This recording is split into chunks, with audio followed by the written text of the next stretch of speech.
Thomas and Friends has a fascination with something. They like twin engines, both steam and diesel.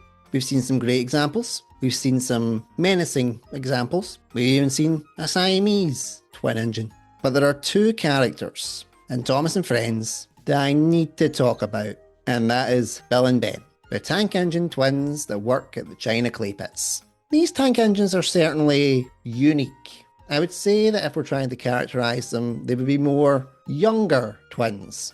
Say about the tween to young adult stage. They have some redeeming qualities, but overall, I would say that Bill and Ben are the next entry in Sodors Bawbags. Before I get into it, I just want to state that this is my personal opinion. Your thoughts will be different than mine. It's one thing that makes Thomas fandom so unique. Let me know in the comments what you think of Bill and Ben. I'll ask that you be respectful, and above all, enjoy the video. Okay, let's dive in. We'll start from where they originated, the Railway series. Bill and Ben first appeared in the Railway series book Mainline Engines in 1966 with the story The Diesel.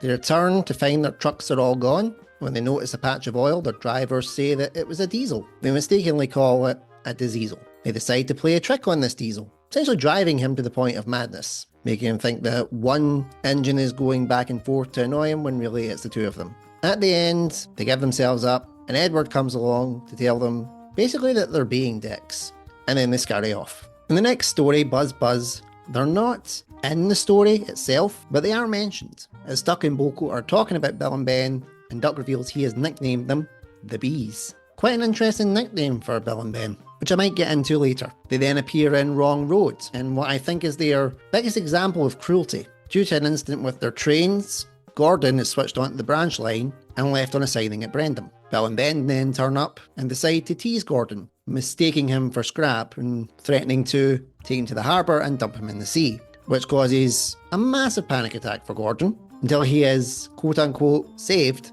by Boko. And then the final story, Edward's exploit. Edward reprimands Bill and Ben for what they did to Gordon, but he does also let Gordon know that he did deserve what was coming to him. This one book really sums up Bill and Ben's personalities in a nutshell. They're mischievous, they love teasing other engines, they enjoy attention because they were getting their photographs taken to China clay pits in Edward's exploit, and tend to work together, like most twins do in the series. But there's a particularly malicious nature to Bill and Ben, which at the time can be seen with no real harm, but if you look at it through a modern day lens, those little gits could easily wind up in juvenile prison. Duck calling them the Bees does make sense for their personalities. When you're young and you see a bee, you tend to get a fright. You're quite scared of them, and your instinct is to run away from them or try and swat them. Now, even adults have this fear. But when you're an adult, what you do realise about the bee is there's no real harm in them, and they're pretty essential to the running of things. That's definitely Bill and Ben. If you first meet them, you do want to swat them. You want them to go away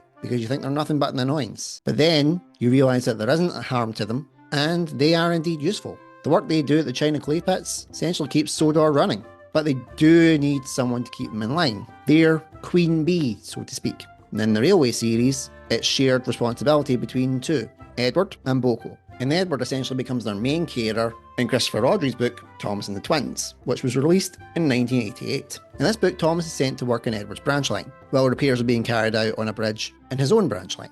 The twins instantly start mocking him about the colour of his paint, and Edward puts a stop to that and sends him away before a full-blown argument breaks out. But they've already got under Thomas's proverbial skin. The twins tease Thomas because of a collision that he has with a farm lorry, but once again, Edward steps in, telling them that the railway enthusiasts won't see them if they keep acting like knobheads.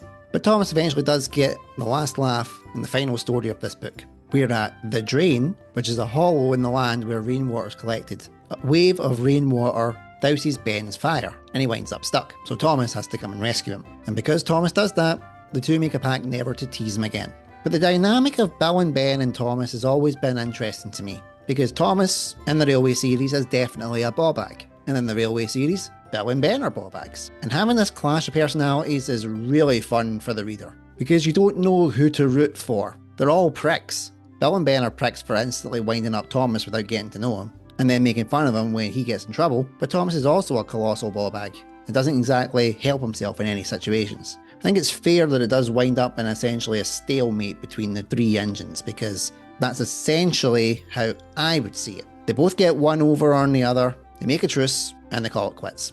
I find it interesting how, in both the Reverend Wilbur Awdry's run and Christopher Awdry's run, there was one book each devoted to Bill and Ben. They clearly felt like they had enough to say about them in those books, and that was it. Because there is only so many times that you can watch little mischievous pricks and see their shenanigans and not want to punch them in the face. With characters like these, you want them to act mischievous and get into trouble, but you also want to see them have their fall from grace, learn from their mistakes, and move on to be wiser and more fully developed characters. And both books done that. Nothing more needed to be said on either. But the classic series decides to expand a little bit more on Bill and Ben's personalities. Their introduction in season 2 is the same as it is in their first book of the Reverend Wilbur Awdry's run. But it's when we get to season 3 that we start getting more original stories around Bill and Ben, and they start to flesh out more of their personality traits. In one good turn, you see how volatile their twin relationship can really be when they have the fight over the turntable. It gets to such a heated point that it causes a bad atmosphere in the yard, to quote Edward. But at the same time, you also see how quickly they fall back in when they try to take the train without the other and realise they can't do it. They need each other to do their jobs to the best of their ability. But where you see their true personality is in the episode Heroes. It starts off with them being general pricks like always and getting totally manipulated by the trucks. But then, in the second part of the episode, a rock slide comes to the clay pits, and that's when they have to step up. They get everybody out of there, including one person that looked like they were going to be left for dead, before it all completely collapses. And as the Fat Controller says to them, they act quickly, and they were very brave, and they earned their title of heroes. And you could have easily left it there with Bill and Ben, because we got a little bit more of their personalities fleshed out, they still showed how good they are, and it ends with them fully redeeming themselves. If only they stopped there.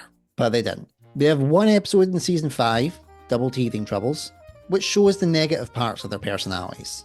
They instantly hate the fact that another Diesel is coming to help them, showing a lot of prejudice around that, even though they're already working with Boko, a friendly Diesel who has earned their trust and respect.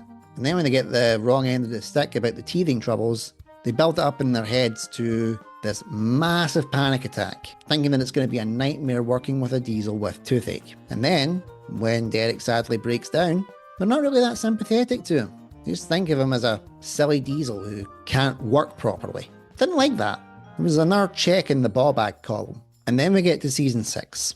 And this is where I really think that the character assassinations of Bill and Ben start to come true, and their more Bawbagish nature comes out.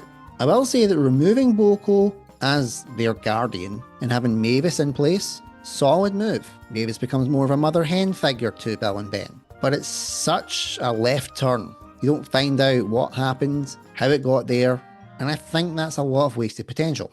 But in Salty Secret, they decide to once again double down on the fact that Bill and Ben don't like Diesels. And once again, it's even though there is a Diesel who is looking after them. And they really hate the fact that Salty shows him up and talks smack about him behind his back. But they do come to have a respect for Salty, as is shown when they're stuck together in No Sleep for Cranky. But I think the episode that really drives home every negative personality trait they've got and proved beyond a shadow of a doubt that they were going down the Bawbag route for Bill and Ben in this era was Buffer Bother. That story is not a good one. It just shows Bill and Ben as squabbling, petty, jealous babies. Especially Bill, because he gets so jealous about Ben's new buffers that he just causes a load of problems. He's snarking, he's got a bad attitude, and then gets in such a bad temper that he winds up causing a huge accident, which in turn knackers his buffers, which means he gets to get new ones anyway. And I have to admit, I didn't like that part. I think he should have suffered for a little bit. You know, being made to wait to get his new buffers, so it's a teachable moment. Yes, they do make up at the end, but by this point, the damage is done to their personalities and their character traits. And then we get to season 7's episode, Bill, Ben and Fergus.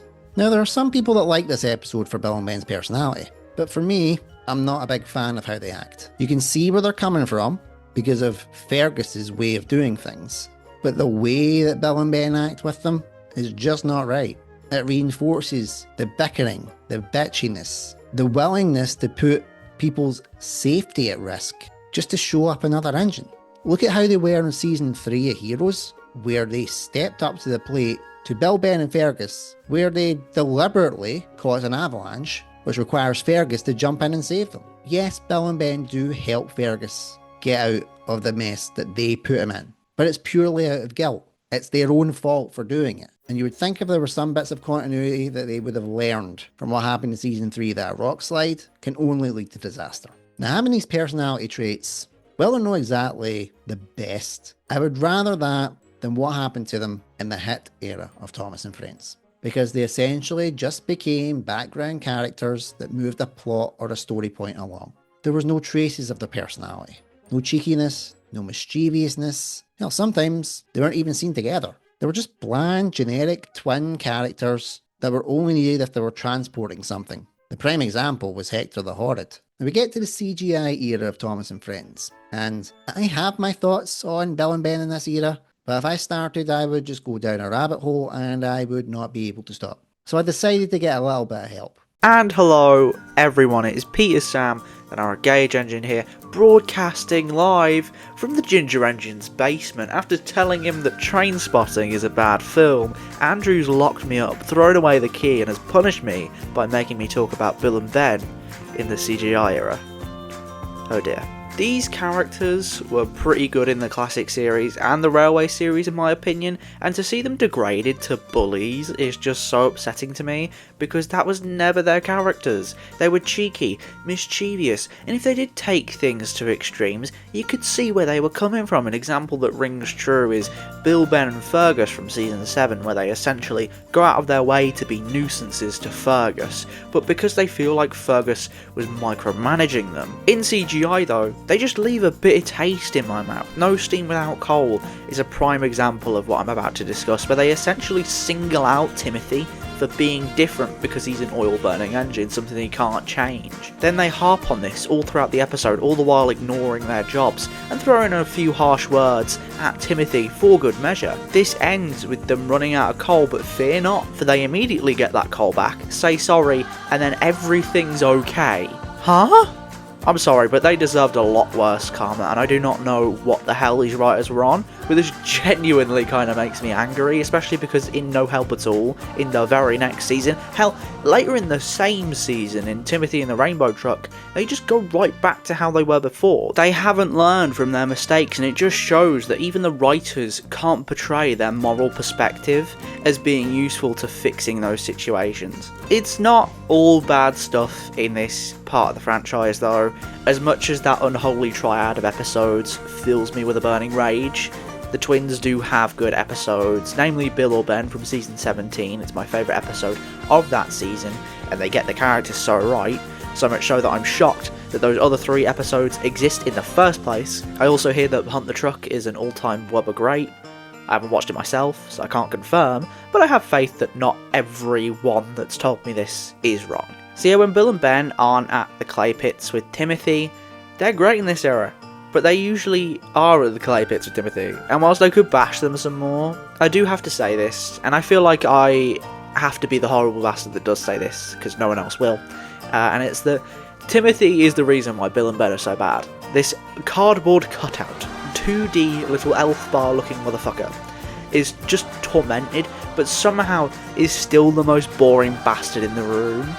How the hell does that work? Plus, he never stands up for himself, and never really gets anyone to sort of back him in his corner. There was like one time where this sort of isn't the case with Timothy and the Rainbow Truck, but even then, that was piss poor. I'm not victim blaming. I mean, I guess I am. But, I mean, either way, at some point, I do just think that Timothy's doing this to himself. Boko, Edward, hell, even Mavis to an extent could manage them, and yet this guy can't. It just makes me think he's got no backbone. All in all, I think Bill and Ben are at their worst in CGI, but they do have the good odd moment here and there, and if they really wanted to do No Steam Without Coal, I'll leave you some food for thought. A question. Something to ponder once I'm gone.